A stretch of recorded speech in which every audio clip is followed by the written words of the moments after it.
what time it is. Checking in. I do not remember when I did the last update, sometime in June or May. But it is July, and I have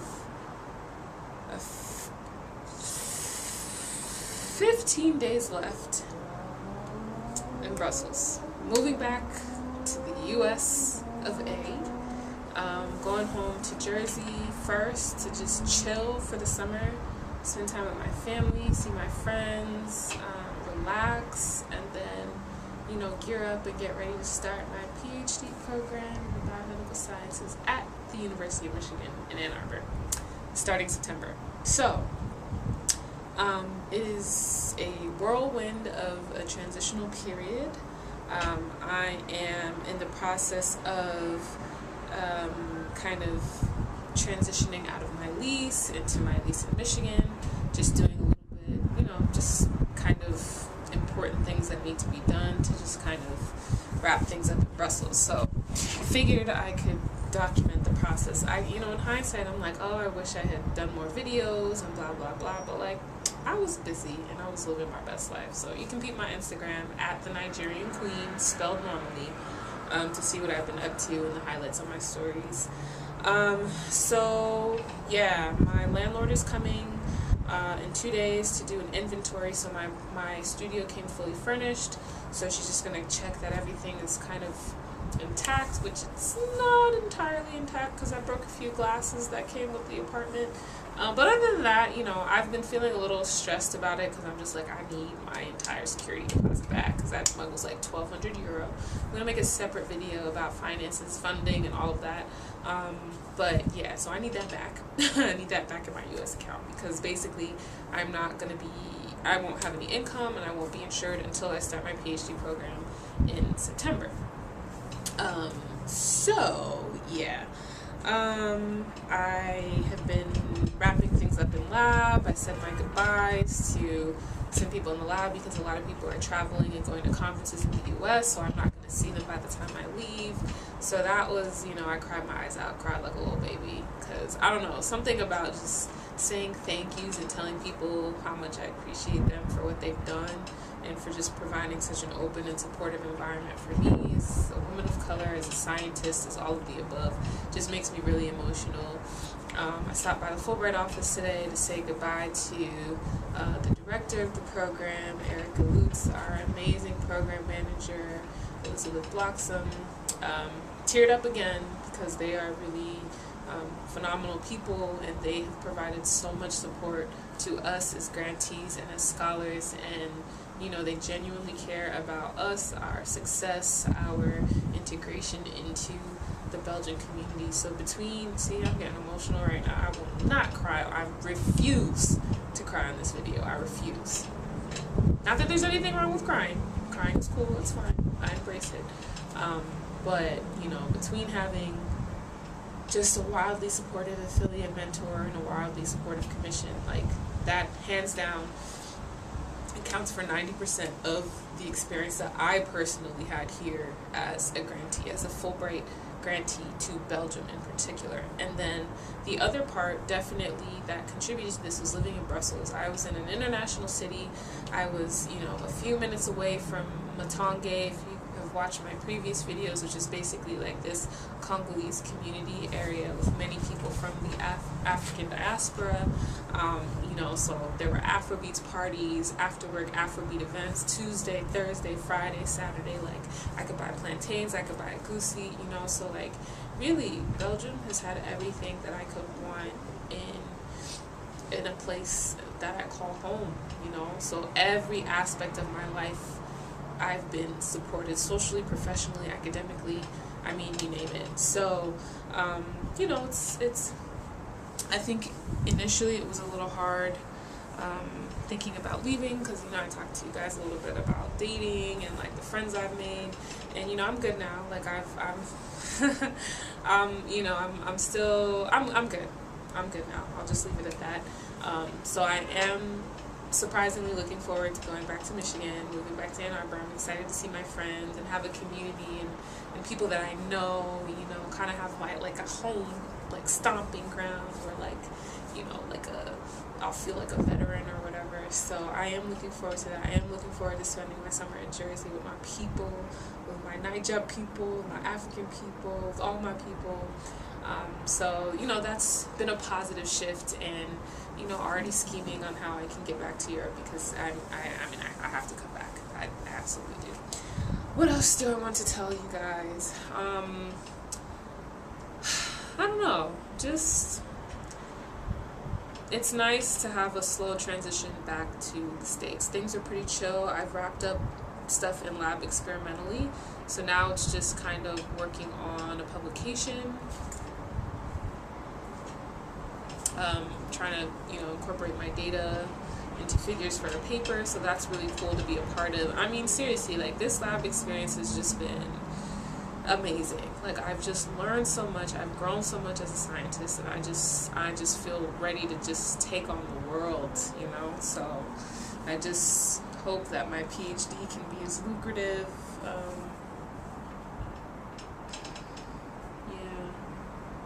Sorry, I'm looking at my ankle and I'm losing pigment in my skin. Interesting. Anyway, oh, what else? I don't know. Today I just felt like recording a video, because I don't know if I'm gonna have time to when it's time for me to move, and I'm packing and, you know, trying to fly out of this country back home. Oh, my family came to visit me in Brussels for 2 weeks, so that was cool. Got to see a little bit of Europe. We hit Paris, London, Rome, and Brussels. So that was awesome. It was my mom's first time in Europe, so, you know, that was my first time going back to Paris since 2012. Same with London, and my first time in Rome. So it was cool being with my mom and my sister. We had a really good time. Everything went smoothly, perfectly. So that was dope.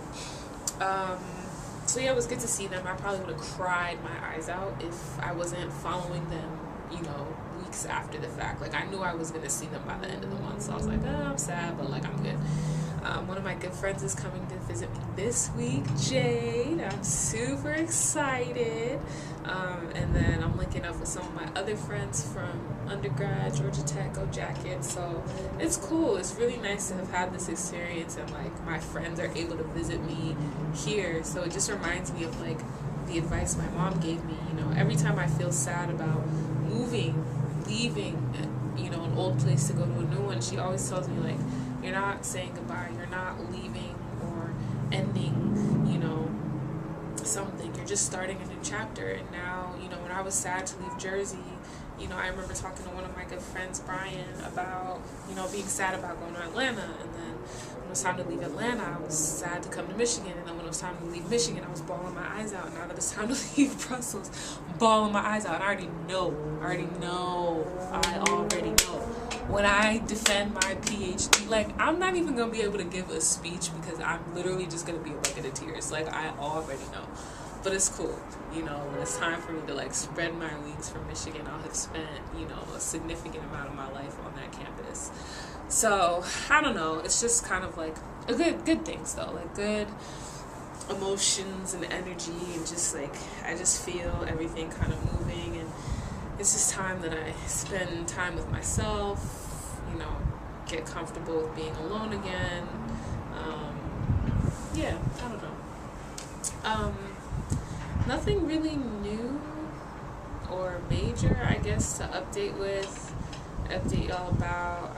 I don't know if I've mentioned the Fulbright Noir account that I started back in November. I probably should have done a video about that, but you can follow that Instagram account, Fulbright Noir, spelled exactly as it is. It's an account that basically showcases the experiences of Black Fulbrighters abroad. There's also a Fulbright Prism account, spelled normally, and that actually was recently started, and also highlights the experiences of Fulbrighters that belong to the LGBTQ I+ community, and those were started by Fulbright grantees, alumni from Germany. So I'm really happy to see that account has started. You know, I'm glad to see that, you know, people are pushing for diversity and trying to build support systems and networks for underrepresented groups and minorities. So that's cool. That's taken up a lot of my time, kind of reaching, not a lot of my time, but it just takes a lot of effort, just reaching out and connecting with various Fulbrighters from across the world, which has been awesome. Every time someone sends a story or I read about a new post, it's just super inspiring to read about the work that we're doing within our community and to kind of see that representation. So if you are a person of color, especially a black person watching this video right now, you should definitely check out the page. I think you will find some inspiration from that for sure. So yeah, I mean, that's pretty much it. Grad school, I haven't started thinking about rotations. I'm gonna tackle that beast when I get back to the States. I reached out to a friend and mentor who was like, girl, you got time, don't worry about it. Because I was kind of stressing about that, like, should I be reaching out to labs right now? Maybe I could, but, you know, my department or program was like, when do you want to, start your program? Do you want to do summer rotations or do you want to start in the fall? I was like, fall. Y'all couldn't pay me to start in the summer. What do I look like rolling from Brussels straight into my PhD program? Absolutely. I am taking this whole summer off. I'm turning up, acting a fool. And then I will start my rotations in September. But yeah, so those are things I have to think about. I've already planned. I'm sorry, I apologize if this is like redundant. I don't watch my videos, so I don't know what I've talked about. Already planned my curriculum for the program. And then my mind is just kind of racing about all of these things that I want to do. You know, I have this, it's called the Moss Fellowship, I believe, that I was awarded for basically academically competitive. It's a merit-based scholarship with discretionary funds, and I've been thinking about how I want to utilize that. One, I need a new laptop, so that's number one. But I'm also thinking about like getting training in some sort of design. Graphic design, maybe like with Photoshop or video editing, things like that, because I'm thinking about my vlog, and like I started this because I just wanted to start, but there are definitely things that I want to improve upon, and I'm just thinking about how those skills will translate from like how what I'm basically like this platform and what I'm doing in my PhD, like how those skills translate between each other. Because, you know, yeah, it would be cool to like design my own logo, but it would also be cool to like do my own figures for my first publication. It would be cool to like make my videos like fancy for my vlog, but it will also be cool to like to be able to do animations for my thesis defense. And so, you know, I think we'll see. It would be cool. Maybe I'll keep this up in grad school and just kind of, I don't know, talk about things that I think are important or things that aren't commonly shared by people of color, women of color, black women, or that I would like to see more of, whatever. Y'all let me know. But yeah, I think that's it. It's a pretty short video. I mean, there's nothing really major going on, just handling business. You know, canceled my services, my internet, TV, all that for the date of my flight. So I'm just like kind of checking the boxes, making sure that everything's taken care of. So, but it's all good. I'm in a good place. I'm very happy. It's been an amazing year. I mean, there's really nothing else I can say. It's unbelievable. I mean, even as I'm sitting here on my balcony on the 8th floor, literally overlooking the entire city of Brussels, I'm just like, God is too good, man. What else? Whew. I'm blessed. You know, not to sound cliche. One thing I will add, related, bit of a tangent. What's the best way to say this? Being in the position that I'm currently in now, having been awarded 2 competitive, prestigious, world-renowned fellowships, I found myself sometimes wanting to do things or apply things for the wrong reason. What does that mean? Getting caught up in the hype, right? Like, I didn't apply for a Fulbright because it was a Fulbright. I applied for a Fulbright because it was in line with my personal ambitions. And of course it helps that it's a Fulbright. Like, let's not flex. Like, yes, I know what I applied for, but I didn't apply for it for the wrong reasons. And so at this stage in my life and at this level, around, you know, being surrounded by people who are doing amazing things. I mean, people who I'm looking at like, you're gonna win a Nobel Prize, you know. It's easy to fall into the trap of like comparing your progress to other people. You know, what's the quote? Comparison is the thief of joy. And so that makes you feel like, oh, I should be doing more, or maybe if I apply for this thing, then, you know, my face will be here, I'll be seen more, noticed more. And that's like, for me, just speaking for me, like that's never been my motivation or my drive to do anything that I've done ever in my life. And so I found myself kind of looking into certain programs, and then I'm like, why am I doing this because it's something that I want to do, or am I doing this because of the hype? And it's subtle. It's really subtle sometimes. And I've been really just kind of like recentering myself and coming back to like my innate desires and things that drive me and my passions, and you know, just trying to recalibrate, just to make sure that no matter what I do in this lifetime, I'm honoring myself, being true to myself, and following my heart, period. Because that's what's gotten me to this point. You know, I mean, regardless of what you look at on my resume, every single thing I have done in this lifetime has been because it was something I had an innate passion to do. The diversity work, Fulbright Noir, my YouTube channel. YouTube is a perfect example, right? Like you can get caught up in like the followers and the views and the likes and stuff like that, but like it's, you know, and like my motivation for wanting to like, you know, spruce up my channel, that can be distorted with like, oh, I want to be like, I want to go viral, or I want like a lot of people to see my page or notice me or whatever. Like that's a perfect example. But at the core of that, like when I started this channel, my thought was, yo, I'm a black woman, I'm a scientist, and I'm going abroad.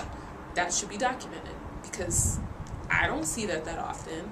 And to me, like living abroad was just like this crazy like pipe dream, like not crazy, but it just didn't seem tangible. And now that I've done it, I'm like, yo, that's ridiculous. Anybody can move abroad. You just have to, you know, where there's a will, there's a way. So that's like a prime example of like, you know, it's the same action but different intentions, right? So making sure that I shift my motive back to the sincere desire, if that makes sense. So yeah, personal growth and development. And I think that the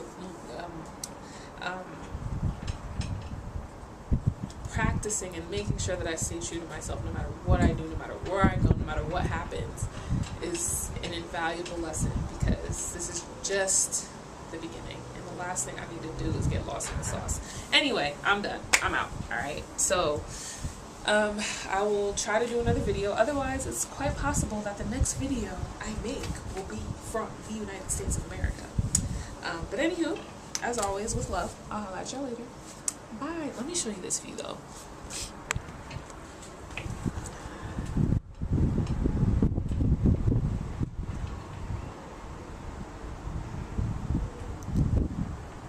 Like, what is life?